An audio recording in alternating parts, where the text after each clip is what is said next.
Welcome to JGTCR. I'm Cope, and today we are tuning the Ferrari 308 GTB. Let's get into it. This Ferrari is more slide happy than it has any business being. The marshmallow suspension certainly does not help, and we will be in a constant need of adjusting the ever alternating over and understeer. The handling is extremely wobbly-doubly and sloppy-toppy. The steering fights for dominance, throwing over and understeer at us constantly. The power available isn't spectacular, but somehow it manages to persistently disrupt the tail end. The power delivery is just a world of sliding with a side of skids. It's best to stay in higher gears for better control. It won't stop the slides, but it will make it more manageable. The brakes slow us down decently enough, but with marshmallow suspension, it's a wobbly affair. Let's collect our time.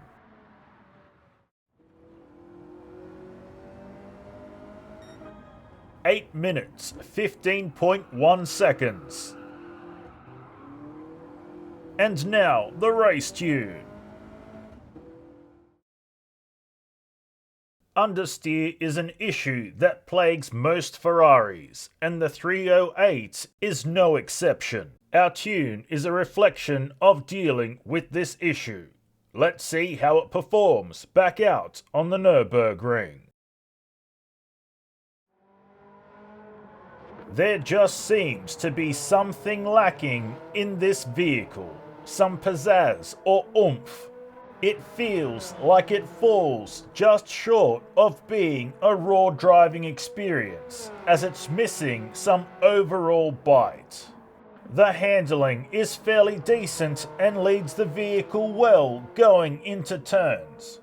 The steering can have some understeer to it when we come out of turns full throttle and the rear hooks. That being said, most of the time the steering is solid and stable. The power available isn't all that much in the grand scheme of things, but it is smooth through the rev range and does like to be revved out well. This Ferrari does bog down when short shifted, so think carefully before making this decision. The power delivery was a bit whack to begin with, but the tune has mellowed out the harshness of the tail end. Wheel spin is minimal, but can be a factor when jumping on throttle aggressively in the mid to high RPM range. The brakes are decent, but do take slightly longer than anticipated to slow us down, but they do remain solid and stable for the most part. Let's collect our time.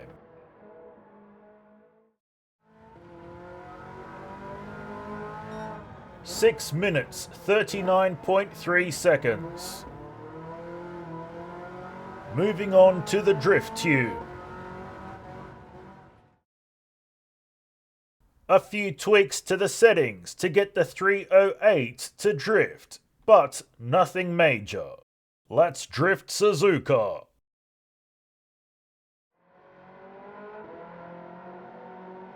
While there is more than enough power to drift, this Ferrari seems very underpowered as a drift car. This is the AE86 of Ferrari drift cars. The handling is very stable and solid. There is little in the way of resistance when maneuvering this Ferrari on circuit. The steering is exceptionally precise and guides the car well through turns in drift conditions. The power this Ferrari 308 GTB provides seems weak, and it needs to be kept peaking in high RPM to maintain the drift. The power delivery also seems lacking and weak. At times, it may feel like a struggle to keep the drift going, but if we plan and execute well, in the end, it pulls through.